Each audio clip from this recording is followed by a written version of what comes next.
Police అమరవీరుల సంస్మరణ కార్యక్రమంలో పాల్గొన్న సీఎం చంద్రబాబు విధి నిర్వహణలో ప్రాణాలు కోల్పోయిన పోలీసులకు నివాళి అర్పించారు. పోలీసుల సేవలను కొనియాడుతూ వారికి పలు వరాలు ప్రకటించారు.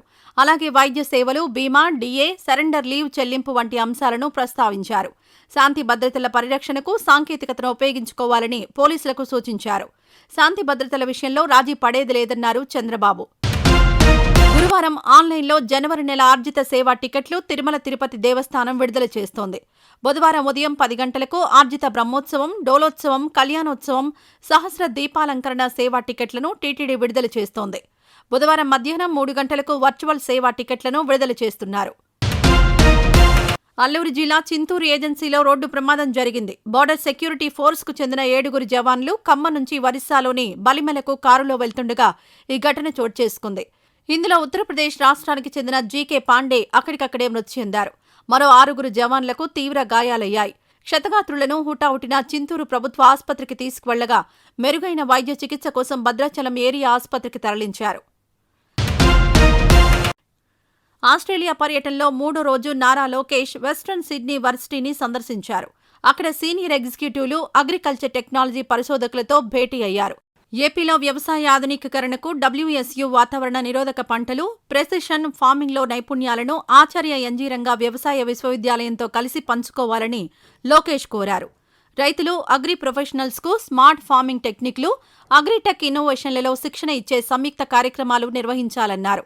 ఆస్ట్రేలియాకు చెందిన సముద్ర ఉత్పత్తుల పరిశ్రమ ప్రతినిధులతోనూ లోకేష్ సమావేశమయ్యారు. ఏపీ, ఆస్ట్రేలియా మధ్య ఆక్వా ఎగుమతుల అంశంపై చర్చించారు. మత్స్యరంగం అభివృద్ధికి సహకారం అందించాలని లోకేష్ కోరారు.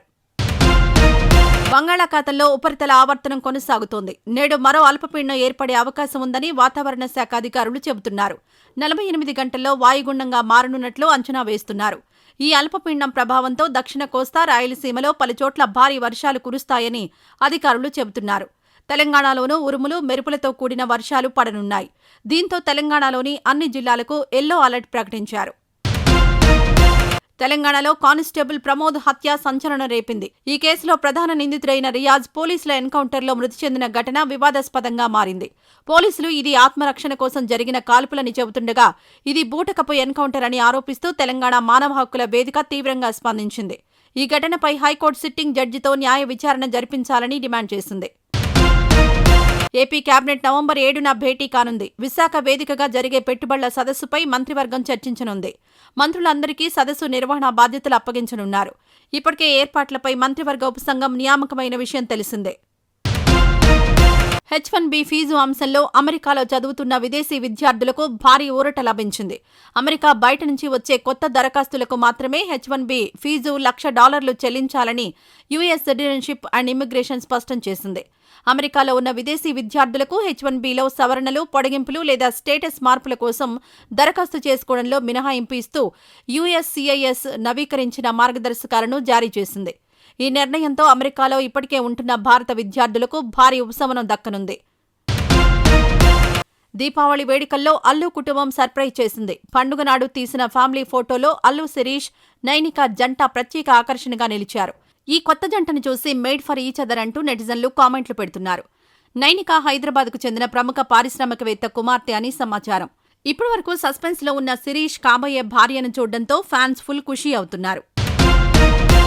పోలీస్ అమరవీరులకు వైసీపీ అధినేత వైఎస్ జగన్ నివాళి అర్పించారు. పోలీస్ సంస్మరణ నాడు వారి సేవలను గుర్తు చేసుకున్న జగన్ దేశ సేవలో ప్రాణాలు కోల్పోయిన వారి త్యాగాన్ని స్మరించుకుందామంటూ ట్వీట్ చేశారు. పోలీసుల అంకితభావం, ధైర్యానికి అందరం సెల్యూట్ చేద్దామంటూ జగన్ పిలుపునిచ్చారు. ఈ వీడియో నచ్చితే లైక్ చేయండి. అలాగే మా ఛానల్ ని ఫస్ట్ టైం కనుక చూస్తున్నట్టయితే ఇప్పుడే సబ్స్క్రైబ్ చేసుకుని పక్కనే ఉన్న గంట సింబల్ ని యాక్టివేట్ చేసుకోండి. అప్పుడే మేము పెట్టే ప్రతి వీడియో మీకు నోటిఫికేషన్ గా వస్తుంది. అలాగే ఈ వీడియో పూర్తిగా చూసినందుకు ధన్యవాదాలు.